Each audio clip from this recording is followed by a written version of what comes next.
All right, we're going to take a look at the Rodgers and Hart composition, My Romance, a very popular jazz standard. The reason for that is because the changes are fairly simple, but I do have some interesting changes to share with you, a little bit of reharmonization, and then we're going to take a look at some soloing ideas that you can take to your next gig. And you can see on your screen that I've written out an arrangement, two hands of the head section.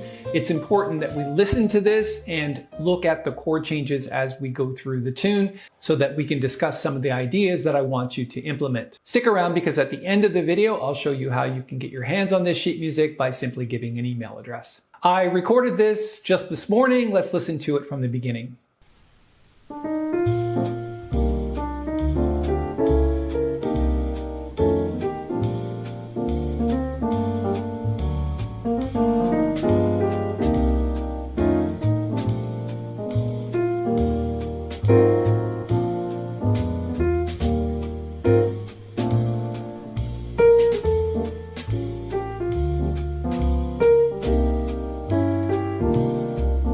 So the form is A, B, A, C. The B and C sections are a little bit different. Take a look at the sheet music on your screen. We'll just play it slowly.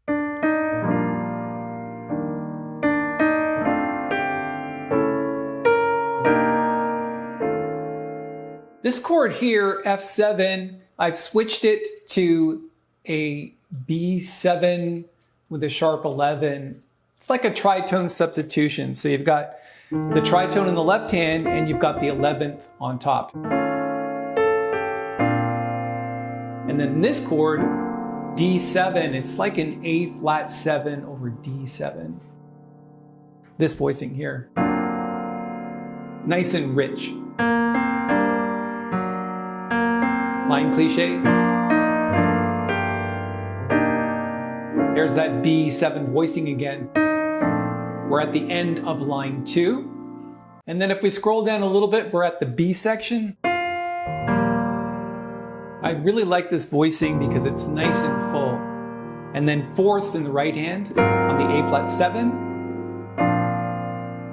And then inner voices, you've got the 9th falling to become the flat 9 of B flat 7. That's the same. And then a 2-5 of D minor. This is a pretty stock voicing in the left hand. If you actually take a look at this voicing, it almost seems like a C7 with a 9th.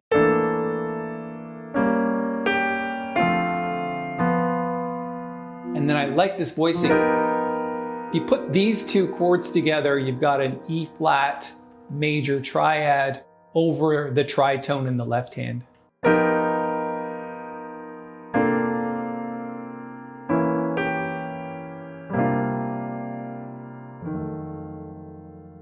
Let's go back and quickly listen to the recording where it repeats to A and then plays the C section.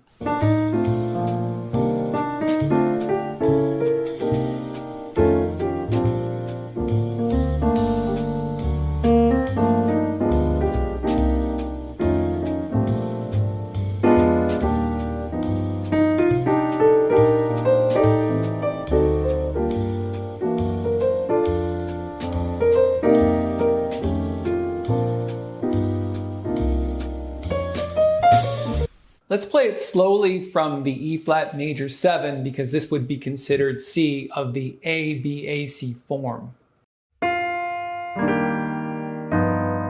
Interesting voicing on G7. It's got an E flat in the melody. That makes it a G plus 5 chord.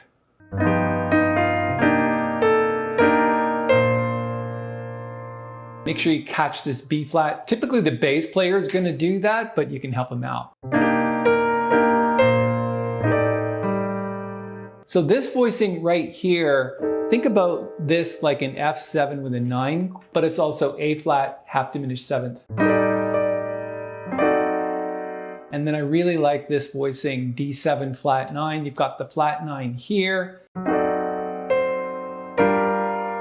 And then a tritone substitution of C7, which is C7 with a sharp 11.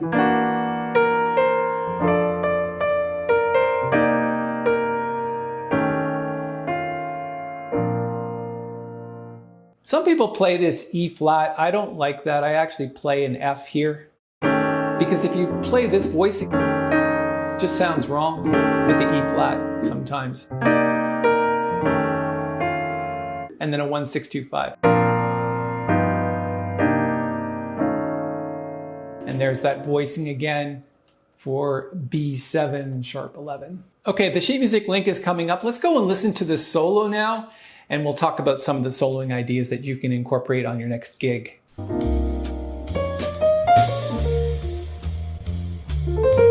Actually, I want to stop it right there because it starts off the solo with a pickup.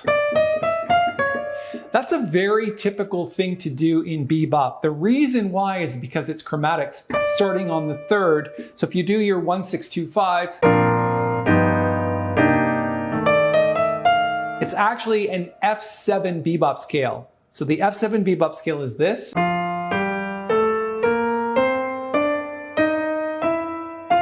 So it starts on that bebop scale starting on the 6th of F7. So once again,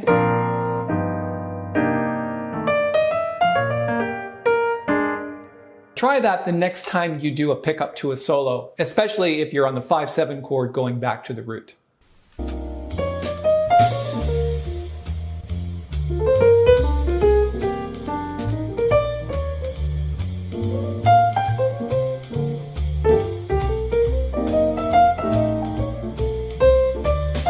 I'm not sure if you heard again the F7 bebop scale, but it was in there. The top few notes of that scale, which is basically all chromatics. The other thing I wanted to talk about briefly is you might have heard things like this.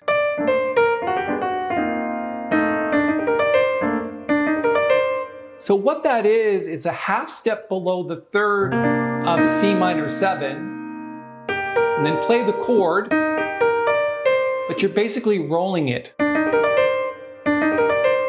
That's a trick that jazz piano players use to make it more interesting than this. Just playing eighth notes. And then I do it coming down a few times too. So if we continue with the tune.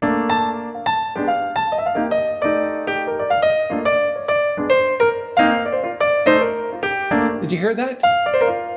So it's basically starting on a note encasing the arpeggio in octaves. And you could play all kinds of arpeggios within those octaves. Depends on the chord that you're trying to play. Keep an eye out for those quick arpeggios as we continue with the solo.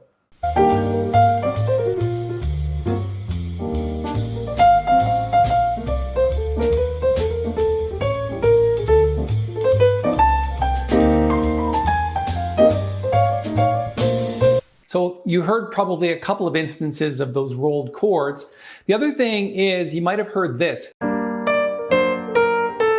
It's basically a simple eighth note trick where you're coming down the scale of G minor. Just going in third.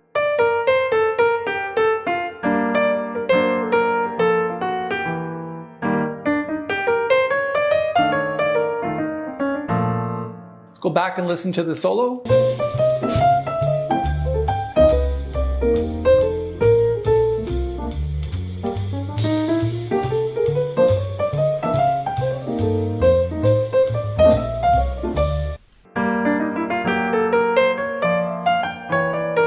It's a great thing to use triplets in amongst the eighth notes to kind of break up the monotony.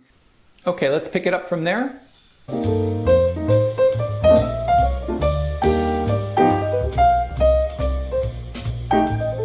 So when we get to that E flat major 7, I did this. Just basically coming down the arpeggio and then getting to the next chord using chromatics.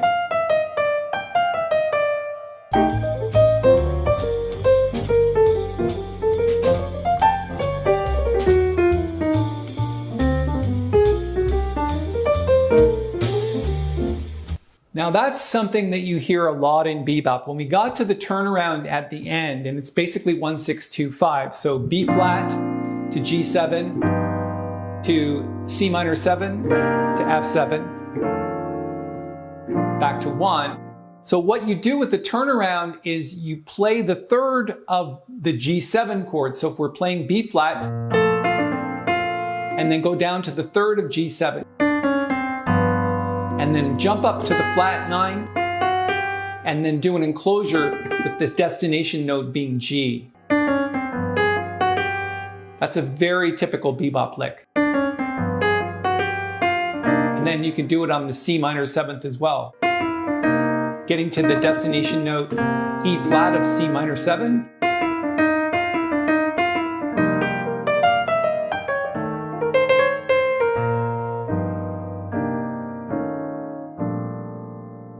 All right, there you go. There's some chord ideas and some soloing ideas for My Romance. It's definitely a tune that you need in your playbook because it's played often by jazz musicians. So let me put a link to the sheet music that you saw throughout the tutorial. I'm going to put that link up here in the corner. It's also in the description below. All you need to do is give an email address and it's yours. And while you're here, click the thumbs up button and subscribe to the channel. If you'd like to leave a comment below on what you think of the jazz standard My Romance, I'd love to hear from you.